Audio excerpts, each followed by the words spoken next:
दोस्तों, आमेर किले को अंबर पैलेस या अंबर किले के रूप में भी जाना जाता है। ये किला राजस्थान के आमेर में एक पहाड़ी पर स्थित है। जयपुर शहर से 11 किलोमीटर दूर आमेर का किला पर्यटन का आकर्षण केंद्र रहा है। राजा मानसिंह द्वारा निर्मित किला, जिसे अंबर किला भी कहा जाता है, एक दर्शनीय स्थल है। ये एक आसानी से पर्वत की चोटी पर खड़ा है, जो सुंदर छोटी झील के ठीक बगल में स्थित है। किले की राजसी उपस्थिति और इसके भौगोलिक लाभ इसे यात्रा करने के लिए एक विशेष स्थान बनाते हैं। ये किला हिंदू और मुस्लिम वास्तुकला का एक आकर्षक मिश्रण प्रस्तुत करता है। ये लाल बलुआ पत्थर और सफेद संगमरमर का उपयोग करके बनाया गया है। आमेर किले के महल परिसर में भीतर बहुत ही आकर्षक कमरे हैं। इस परिसर का निर्माण राजा मानसिंह, मिर्जा राजा जयसिंह और सवाई जयसिंह ने लगभग 2 शताब्दियों में किया था। ये महल परिसर लंबे समय तक राजपूत महाराजाओं के मुख्य निवास के रूप में इस्तेमाल किया गया था। आमेर किला समृद्ध इतिहास से जुड़ा है, जिसमें विश्वासघात और खून खराबे शामिल हैं। राजा एलन सिंह, जो मीणाओं के चंद्रवंश पर शासन करते थे, संभवतः आमेर पर पैर रखने वाले पहले राजा थे।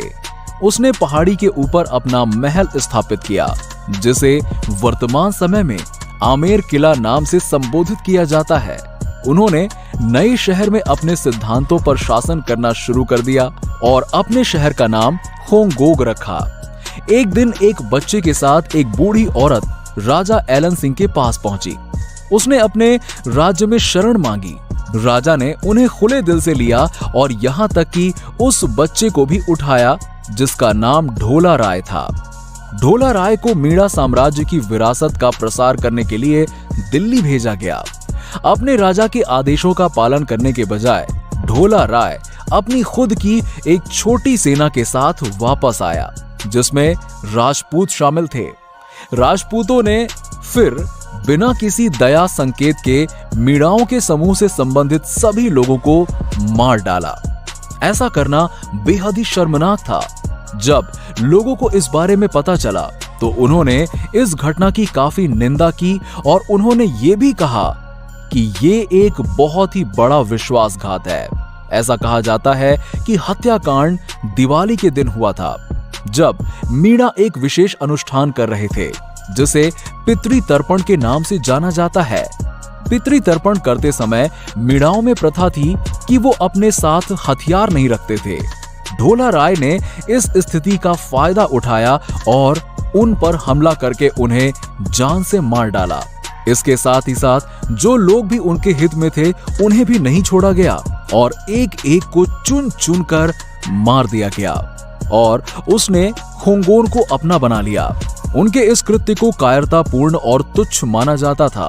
1600 के दशक की शुरुआत में कछवाहा घर के राजा मान सिंह ने अपने पूर्ववर्ती से गद्दी संभाली। उन्होंने तब पहाड़ी के ऊपर पहले से बने ढांचे को नष्ट करने के बाद आमेर किले का निर्माण शुरू किया। किले को राजा मान सिंह के उत्तराधिकारी जय सिंह द्वारा अगली 2 शताब्दियों में विकसित किया गया था। इस किले में मिर्जा राय जय सिंह प्रथम सहित विभिन्न राजपूत महाराजाओं के शासनकाल के दौरान निरंतर सुधार हुए थे। 16वीं शताब्दी के अंत में यह पूरा हुआ।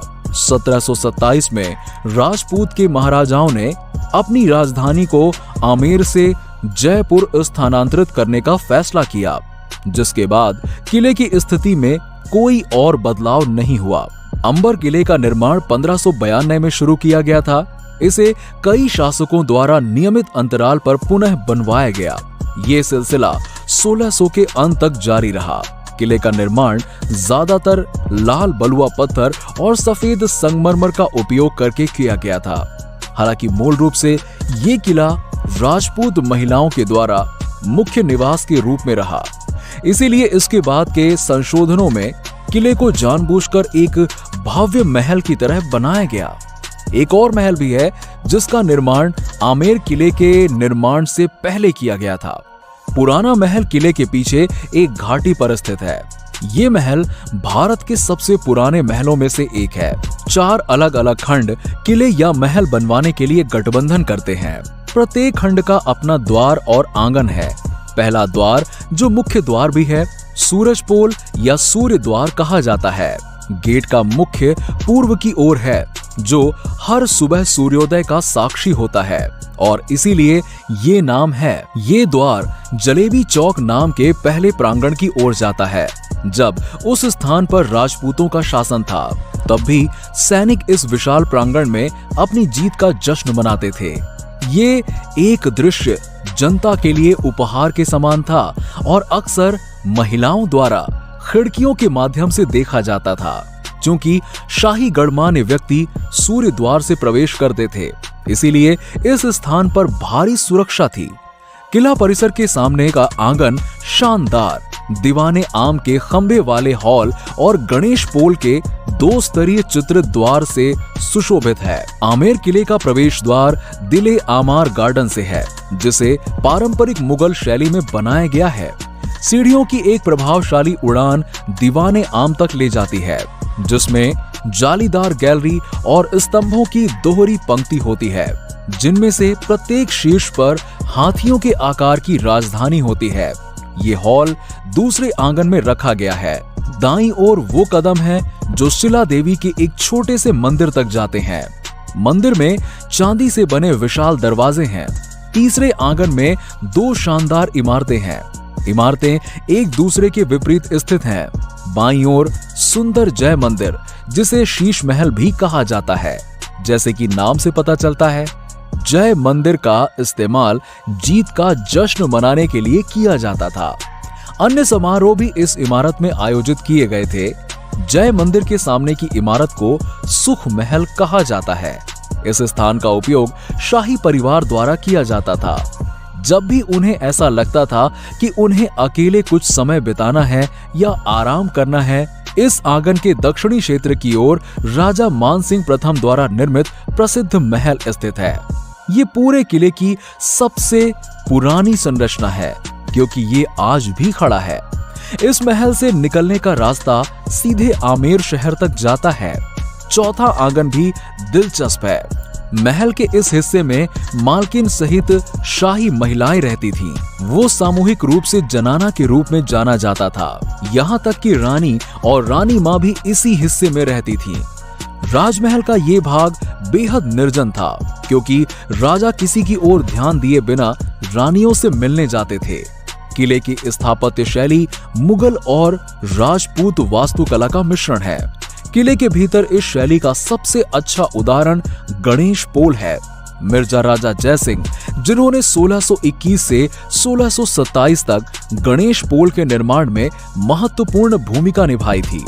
गेट को मोजाइक से सजाया गया है, जिससे ये रंगीन और भव्य दिखता है। किले के मुख्य आकर्षण में जय मंदिर और शीश महल हैं। शीश महल में उत्तम दर्पणों के साथ दीवारें हैं। ऊपरी मंजिल पर लटका झूमर जय मंदिर मुगल और वास्तुकला की राजपूत शैली का शानदार मिश्रण है।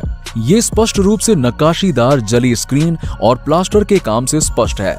जल मंदिर में एक विशाल उद्घाटन है, जो चंदन के दरवाजों से ढका है। इस संरचना की एक विशेषता इमारत के माध्यम से पानी का प्रवाह है, जिससे पूरे हॉल को वातानुकूलित किया जाता है। शीश महल की भी एक खासियत है। दिन के बाद कुछ मोमबत्तियों की रोशनी में भी पूरा महल चमक से जल उठेगा। इस तरह की विशेष संरचना का वास्तुशिल्प चमक था। इस महल में प्रयुक्त दर्पण प्रकृति में उत्तल है, जिसे 1600 के दशक के अंत में राजा मानसिंह के शासनकाल के दौरान बनाया गया था। उद्यान चहार बाग या प्रसिद्ध मुगल गार्डन से मिलता जुलता है। इसके अलावा एक पुल है, जो बगीचे के केंद्र में तारे के आकार का है। किले का एक और दिलचस्प वास्तुशिल्प डिजाइन चौथा आंगन है। चूंकि राजाओं को गुप्त रूप से अपनी रानियों और मालकिनों से मिलने जाना पड़ता था, इसीलिए आंगन में एक विशेष डिजाइन की मांग की। ये इस तरह से बनाया गया था कि कोई भी अनुमान नहीं लगा सकता था कि राजा किस कमरे में प्रवेश करेगा, जिसमें कई कमरे थे। आमेर किले की दीवारों को शिकार और युद्धों के चित्रों के साथ साथ कीमती पत्थरों और दर्पणों से सजाया गया था। जो प्लास्टर में स्थापित है। किले के सबसे आगे स्थित माओटा झील शानदार एम्बर फोर्ट पैलेस के शानदार और सुंदर प्रतिबिंब देती है। किले को राजस्थान के 5 अन्य किलों के साथ वर्ष 2013 में यूनेस्को की विश्व धरोहर स्थलों में से एक के रूप में नामित किया गया था। आमेर विकास और प्रबंधन प्राधिकरण ने अब तक किले को खतरों से बचाने के लिए लगभग 40 करोड़ रुपए खर्च किए हैं। हालांकि किले का व्यवसायीकरण एक बड़ा खतरा साबित हो रहा है। कहा जाता है कि बॉलीवुड फिल्म की एक टीम ने किले से जुड़ी एक पुरानी छतरी को क्षतिग्रस्त कर दिया था। टीम ने चांद महल, जलेबी चौक नामक एक आंगन और फिल्म के लिए एक सेट को ठीक करने के भाग के रूप में छेद यानी कि ड्रिल करके एक अन्य प्राचीन इमारत को भी नुकसान पहुंचाया था। राजस्थान उच्च न्यायालय ने इस अधिनियम की निंदा की थी और किले के परिसर के भीतर फिल्म की शूटिंग की अनुमति को रद्द करके किसी भी अन्य क्षति को रोक दिया था। इस घटना के बाद अंबर किले के आसपास कहीं भी किसी भी फिल्म की शूटिंग की अनुमति नहीं है। दोस्तों, आपको जानकारी के लिए बता दें कि राजस्थान के इस सबसे विशाल किले में रोजाना शाम को लाइट एंड साउंड शो का आयोजन किया जाता है। ये शो पर्यटकों का ध्यान अपनी तरफ खींचता है। वहीं इस शो के माध्यम से आमेर के किले के खूबसूरत इतिहास और साहसी राजाओं के बारे में बताया जाता है। ये शो करीबन 50 मिनट तक चलता है।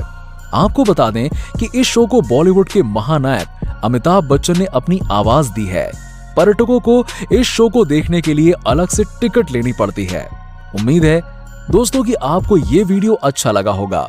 इस वीडियो के बारे में आपकी क्या राय है, हमें नीचे कमेंट सेक्शन में जरूर बताइएगा और वीडियो को जितना हो सके फेसबुक और व्हाट्सएप पर जरूर शेयर करें। मिलते हैं आपसे नेक्स्ट वीडियो में, तब तक के लिए नमस्कार।